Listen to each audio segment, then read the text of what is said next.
Major changes are afoot within Stellaris once again, and the 3.5 Fornax update is ready to show you all of that. Of course, it's going to land on Tuesday the 20th of September. As of the making of this video, that's going to be within 3 days. Let's dive into the major changes that we can expect here for the 3.5, as well as some of the bug fixes, UI changes that have been made as part of this.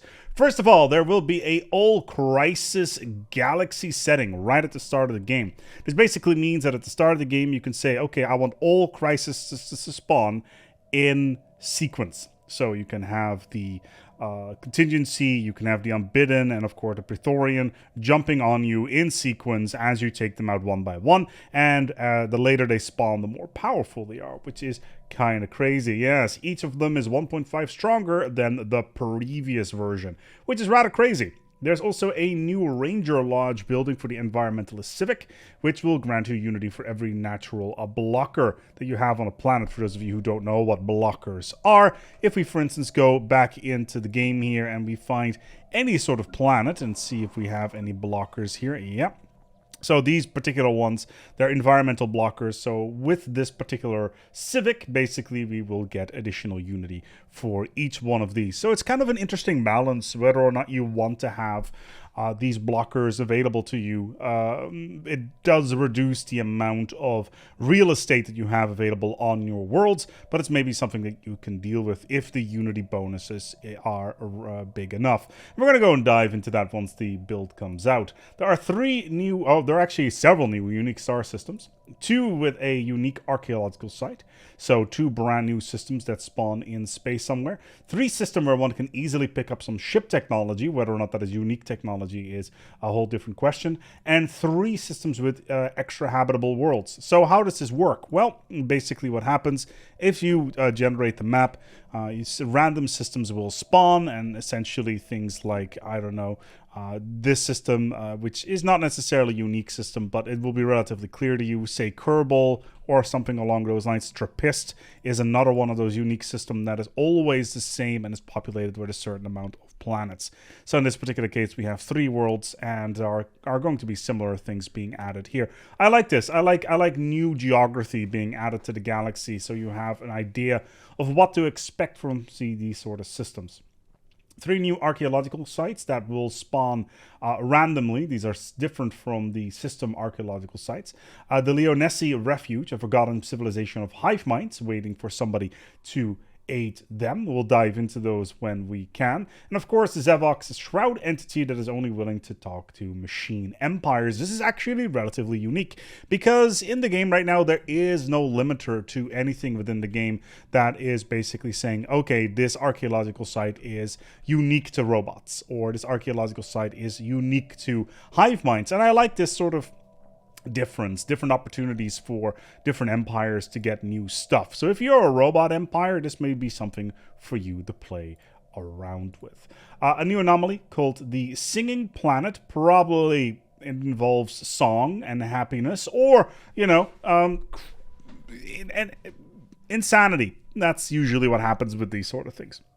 Then for the big ones, re-implemented culture workers. Now we did a video about this already regarding culture workers and their addition, and basically every single civic within the game is going to have new culture workers attached to them. So if you go to factions here, we have different civic, different edict, ethics even at the top of the screen, and every single one of these is going to have their own special culture workers attached to them. So if you are an empire who is in this particular case fanatic xenophile as well as egalitarian, you will get different bonuses than if you are a militaristic technocracy, or militaristic materialist in this particular case. So there's a bunch of these. We talked a little bit about them in the past, but we get additional bonuses as well.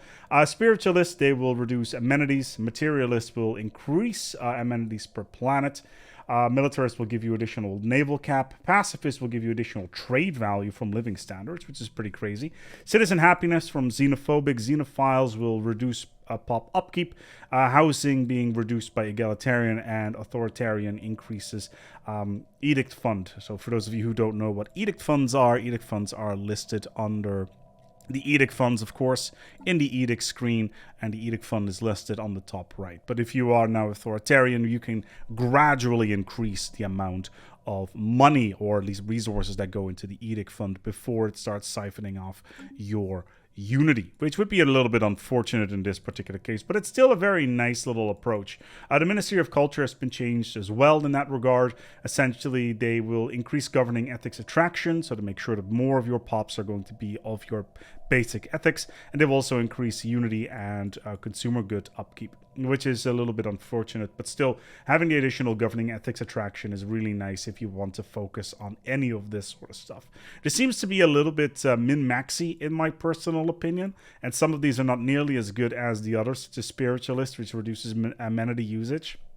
There is tons of ways of increasing amenity usage on your planet, and that could potentially be offset by not building the pleasure domes, etc. So if we can quickly go to one of our planets here, the holo theaters. Instead, what may be a better approach here is to build the gene clinics, which do add additional amenities onto your world versus the holo theaters, and it adds a bunch of additional bonuses. So that could be very interesting. Once we have the numbers in front of us, we will see stuff there. Galactic memorials will replace normal memorials. Deaf chroniclers will have been changed as well. They are now considered culture worker jobs and inherit the same ethics-based modifiers. So a major change to deaf chroniclers. Deaf chroniclers, for those of you who are not aware, are a specific civic, and I wonder if we can get them with these guys. Deaf chroniclers, are you available to me? It doesn't look like they are. There's a deaf cult, unless I'm already at the two, of course. Deaf chroniclers do not appear to be available with this particular setup here, which is a little bit unfortunate unless I'm going completely over it. But basically what happened... Oh, memorialist. There we go.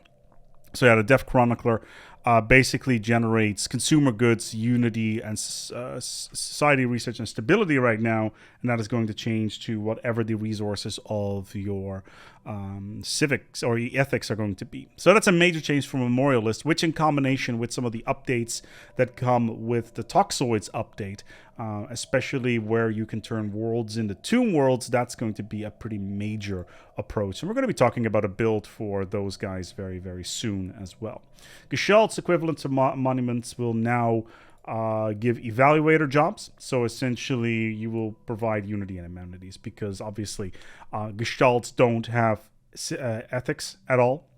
So they will just get a flat bonus to unity and amenities. So these don't apply to any of the Gestalt empires, which makes sense because, you know, they need a bonus as well to kind of compensate. Even though I think hive minds right now are already pretty powerful as it is. You can now purchase a service of a salvage overseer from the Salvager Enclave. And they will improve your scavenging efficiency from debris. So the Salvager Enclave is part of the Overlord expansion, and I hope that I have access to them right here. Artisans, curators, no, I do not, sadly. But the salvagers basically spawn within the galaxy, and they can sell ships to you, and you can sell your old ships to them. You can now get a service from them that will basically improve the amount of resources that you're going to get from fights. So if you kill an enemy, you can get their debris, you get a certain percentage towards science, etc. You will get an additional bonus to that science. Or if you're part of the new Salvager Civic, you'll probably have a better chance of getting those salvage ships you can get from destroyed fleets. A new leader trait. Leader traits are always nice. Scientists with this trait will take longer to excavate archaeological dig sites, but are more likely to counter anomalies.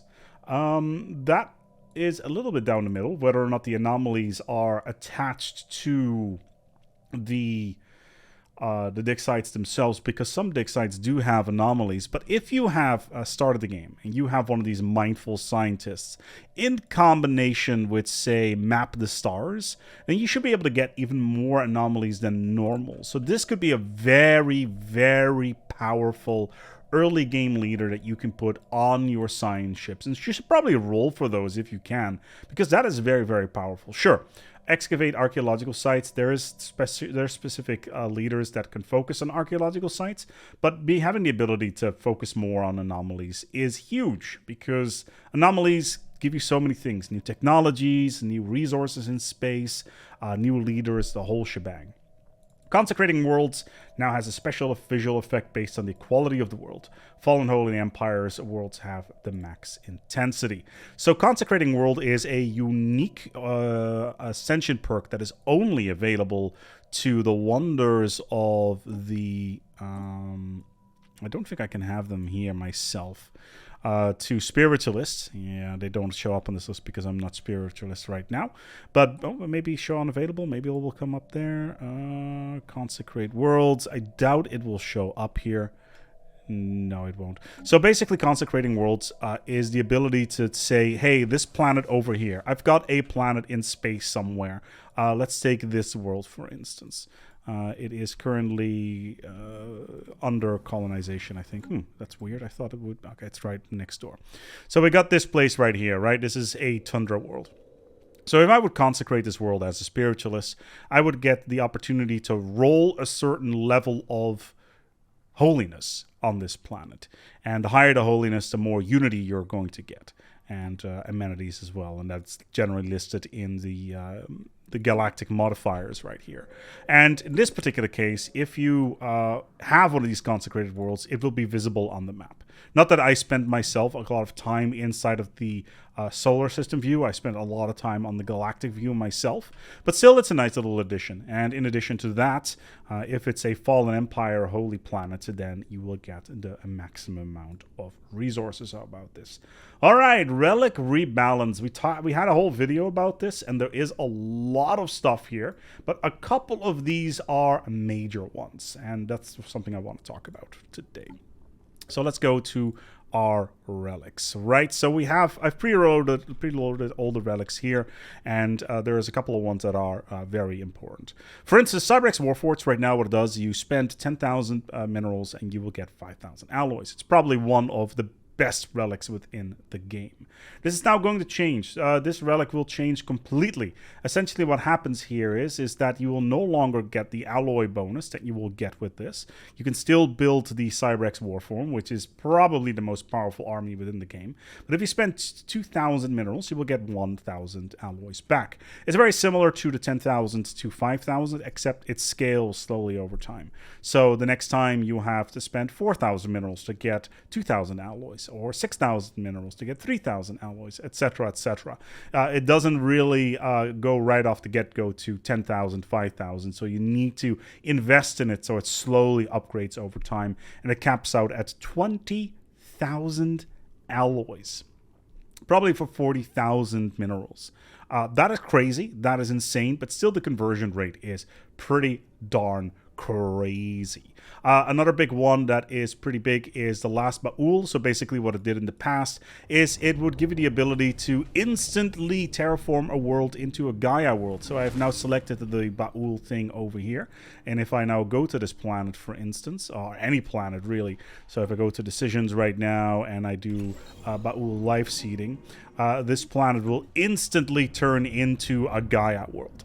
This is no longer going to be the case. This is now going to be a little bit different. And essentially what it's going to do is it will give you the same decision, but it takes 2 years to create that Gaia world. So all the organic pops on that planet will also get the Gaia world habitability preference. But they will also get the 5% output for Gaia worlds. The big problem with this is that, well, you're essentially generating yourself a new subgroup within your population, and they won't be able to migrate to other places because they've got the Gaia world habitability preference, which, if you are familiar with, say, the life-seeded origin, then that's going to cause some problems. Also, New Baul will be hive mind if you are a hive mind, so no longer will you purge those pops. So that's pretty nice. The Jovarian pox has changed, so the pox sample, for instance, will now, instead of, well, it will still give you the plus 20% leader lifespan, but the pox bombardment is moved to the passive effect, and you'll be able to get biological techs a lot easier. In addition, if you activate it, you will get increased biological research. There's a whole bunch of other changes here as well. I highly recommend for you to go and check those out on the main page. They will link them down below, but there's one that I really want to talk about, and that is the Khan's Throne. Now, the cons throne has changed extremely significantly. So what does it do right now? Well, it reduces your influence cost claim for passive by -20. It's fine. Okay, that's all good. Active effect gives you the Drums of War, but basically ship weapon damage goes up by 20%, and military ethics attractions, etc., goes up by 25. This will no longer be the case. Instead, owning the Khan's throne will give you a new type of subject called the satrapy. So if we go to our agreements here, so a new type. So in this particular case, we got a prospectorium or a vassal. And let's say that we want to change this over to something else, term negotiation. We will get a new type called a satrapy. And that satrapy will give the overlord additional naval capacity equal to 30% of the subject. Now that right there is insane. If a subject has a lot of fleet power or through technology, etc., 30% of this is already 60 additional fleet power that we can get from a subject.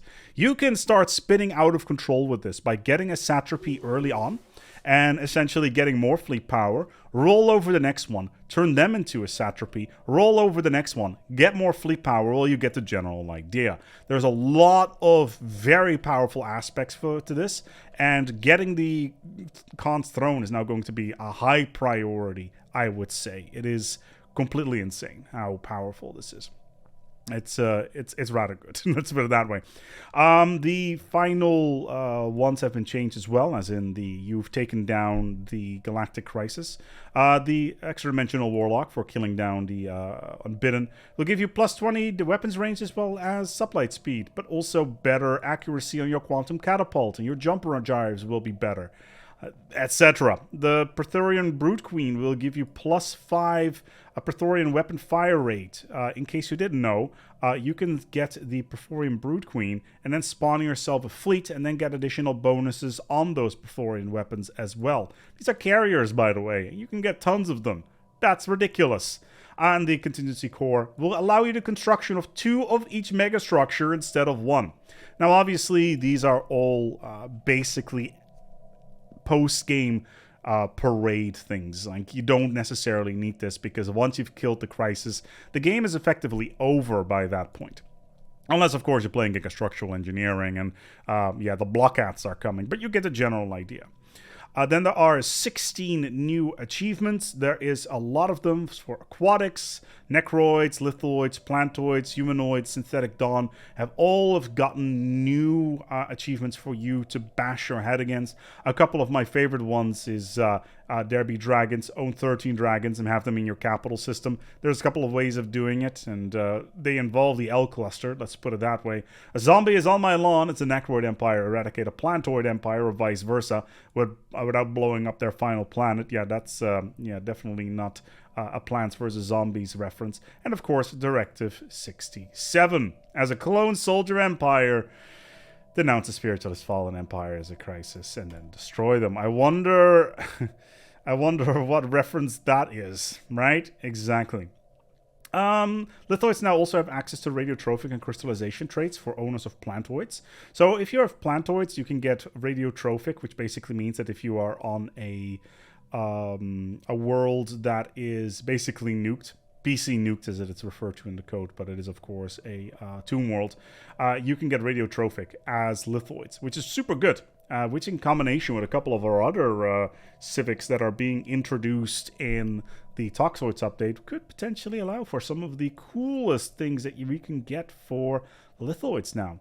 They will behave as plantoids with the same name, but reduces mineral upkeep instead of food. So if you were like infinite minerals, this is really awesome. It acts like the budding trait, but of course they don't have that much pop growth. Of course, unless you want to dunk them into some glorious sludge bath. Now, UI. Megastructures are now listed on the outliner. Hallelujah, it's finally here. There it is. Well, obviously I don't have it because I don't have the build, but in the outliner you'll be able to find out where your megastructures are, at least the ones that you can actively interact with. They'll be available underneath the cog, and so for if you're ever trying to find your stupid platforms that you have no idea where they are because they're not really being indicated anywhere, especially if they are gateways, well, congratulations, you'll now be able to find them a lot easier. If you are watching LONE, if you're watching right now, that is, sorry, you're going to have to make a lot of icons. Starbase Outliner will now be indicated if the starbase can be upgraded, so that's nice. So you will be able to get upgrades a lot easier for your starbases. So if there's like a little upgrade button right here, so if I can upgrade this bastion, which I can upgrade them. Or, this is a cool trick, go through all of them and just press the U button and just, you know, upgrade them all on the fly. Yeah, you can do that. Little pro tip here during this particular video. We made it possible to directly demolish upgraded ruined buildings. So if you have ruined buildings, for instance, you can now immediately demolish them. So let's say this was a ruined building. We wouldn't be able to demolish it before, but now you can. So you no longer have to repair, then demolish. That's a nice little addition. A lot of UI things are also here, very much quality of life. The outliner will, for instance, no longer be broken if you have a fleet over 100,000. So if I have 100,000 here, which I do in this particular fleet, we can actually see how much firepower it has rather than one ... So that's a small little thing right here. There's a lot of these tiny things. Then there is improvements. Yes, improvements across the board. Terraforming candidates will be distributed through the game and will no longer be part of Anomalies. So you'll be able to find terraforming candidates a lot easier. Of course, if you start in the Sol system, Mars will automatically become a terraforming candidates and all the bells and whistles that are part of that. So expect more terraforming candidates. Very nice. The Caravaneers will now give you the privilege to spend energy to buy reliquaries directly at a nominal increasing fee. Of course, for those of you who are not aware, the Caravaneers are those wonderful little people who can sell you all the wonderful things, including reliquaries. But if you've already bought 5 reliquaries, they will no longer sell you any more of them. Now you can get more of them. So that's nice by spending more energy and getting more reliquaries over time, because of course you are a whale and they want to farm your money. Integrating vassals will now grant you any relics that they will own. Also, vassals will no longer empires will no longer want to be your subject all that easily. System and galaxy view is now added to mouse 4. And mouse 5 will pause and unpause the game. So that's nice for those of you who want to have more hotkeys. Still no rebinding on those hotkeys though, so that's unfortunate. Players who patronize, become the patron of a artisan enclave will no longer receive the event lackluster update right off the get-go. So you'll actually get some stuff out of it right away. Auto survey will now explore Fog of War. For those of you who are not aware, let's say that we have a science ship right now. If we want to auto survey, science ships will now start to survey areas that you do not have visibility on. This is a relatively advanced game, of course. Oh god, the Unbidden are in terminal egress. That's not good. But for instance, if there is an area in space that we currently do not have visibility on, these science ships will go out there once there is no more area to find. Salvage Enclave will now invite you to renew Salvager Overdrive and Salvager Insight modifiers once they expire. So basically, you can get additional bonuses, and they will remind you that you can get those bonuses. So yeah. Added observer events for which will notify spectating players whenever a starbase belonging to a salvager or shroudwalker has been destroyed. This is only if you're, of course, observing the game. As I mentioned already, AI are significantly less eager to become vassals, so that's relatively straightforward, and that's a balancing item that had to be done because it was way too easy to basically get any empire to become your vassal. The acceptance penalty for vassalizing an AI overlord can now be overcome with other terms. This is a biggie. Marketplace of Ideas will now give you plus 0 to 5 unity instead of 1 to 5 unity. In the Trade League, trade conversion will now give you 2 consumer goods or 0.2 consumer goods instead of 0 to 25 consumer goods and a bunch of unity. So yeah, Trade League, you can no longer get unity from it, but at least you will get a bunch of consumer goods. So Trade League has been nerfed a little bit, which is unfortunate. So you're going to get some unity out of though. 0.2 Unity. Yeah, a little bit of a thing there. But yeah, Agrarian, Ideal, and Anglers, you can now use them at the same time. So that's nice for those of you who like to play as farmers in space, who also happen to be on a water world. Pop assembly priorities of picking which species to assemble have been re-examined. So basically, if you have jobs available in the game, Pop assembly will essentially go ahead and say, okay, I have a job available over here. Right now, obviously not. But they will say, okay, I've got a farmer available. Therefore, I'm going to grow the pop that has the best ability towards farming. So that's nice. Better pop distribution there, and you will no longer, hopefully no longer, get any problems with that. Leviathans have been changed. The automated dreadnought has now increased armor, shield, and hull. Also, it has dark matter components and inspiring presence aura on the Titan, as well as a perdition beam. Yeah, the automated dreadnought has been buffed significantly, and I love it. The Tajanki Matriarch now has 4 times the armor and hull regeneration, so good luck with that. The Spectral Rate now has 80,000 HP and is probably no longer the weakest Leviathan within the game. And it's also neutral towards basically everybody, so it will no longer kill the Artisan Troop or any of the other enclaves, which is nice. And the Void Spawn has removed its missile launchers and gotten artillery. There's a new difficulty level called Civilian, which is even easier than Cadet, and default setting will now be set to Cadet instead of Ensign. There will be new modifiers for difficulty, so basically different scaling. So essentially late game AI economies are significantly stronger if you have scaling enabled. So do be aware of that. So if you want a nice challenge for Grand Admiral, get ready to get plus 40% on mining for the AI. So yeah.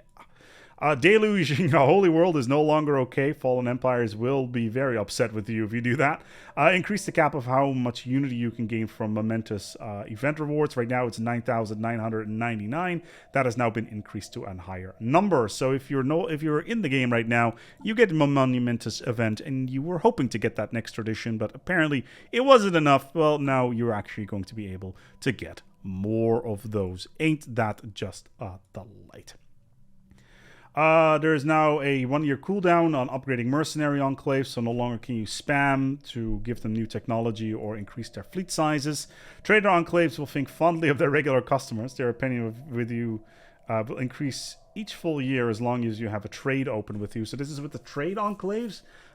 They give you gas, motes, mineral, crystals, that sort of thing. So as long as you have a deal with them, you'll be able to get bonuses with that. Servitors will now have the Sanctuary World designation, which buffs biotrophies until the Unification Center instead of the Unification Center designation. I will have to dive into that. Sanctuary Worlds, eh? Okay. Reworked the Divine Sovereign event, so that's a Galactic Imperium kind of thing. And basically, you will now get a new Civic, which gives you additional unity and additional goving attraction. And it will no longer take up a Civic slot, so that's nice. Basically, it's a 4th Civic you can get for free. S875.1 Warform now actually has a reactor and sensor, so it can move. A bunch of these ships that you can get, unique ships that you can get in-game, will now actually have components. And the happenings penalty from wasteland radiation modifiers now offset by the radiotrophic trait. Another reason to play as the nuked world or tomb world start with the radiotrophic trait. So that is good stuff. Tons of stuff regarding AI. I don't even want to get into it, but basically the AI is better and they will no longer go bankrupt all that easily. Tons of bug fixes. My personal favorite, Stone Age primitives will no longer spawn post-atomic armies, which I think is probably a good thing. Drenching a crisis world, specifically contingency worlds, will now actually destroy it. That wasn't the case in the past. And there's a whole bunch of these, and I highly recommend for you to go and check these out, because my lord, this list is extensive. Modding, of course, even more stuff. If you're a modder, I'm sure you'll be happy. Performance, as always, has been improved once again, so expect better performance on your game. Of course, a lot of these are attached to workers and jobs, etc. There's always more, of course, AI updates, etc. We already kind of talked about that. Performance as well. There's big lists about all of those, and you can go and read that. That is down in the description below. But yeah, after that, after next week, when the Fornax and Toxoids patch drops, then you can go ahead and play with these, and then you can also play with all of these amazing new traits. Yeah, looking forward to that. Of course, the review for Toxoids will drop on sometime next week, as of course Toxoids will come out on Tuesday, and you will find out whether or not this expansion is worth your money, in addition to all of the patch-related items that are also part of this. So, the patch is already making things look very, very shiny. We're gonna go and wrap things up here. What do you think? What is the best change in this particular update? Did you like the Leviathans? Because I did. Did you like the All Crises? Because I did. Did you like the more content? Because I did indeed. Feel free to go and check out this video that we talked about previously about all the new relics and all their changes. You can click on the box right here, or not. I am not your dad. Thank you so much for watching, and until next time, thank you to my patrons, and good luck out there, and stay cool.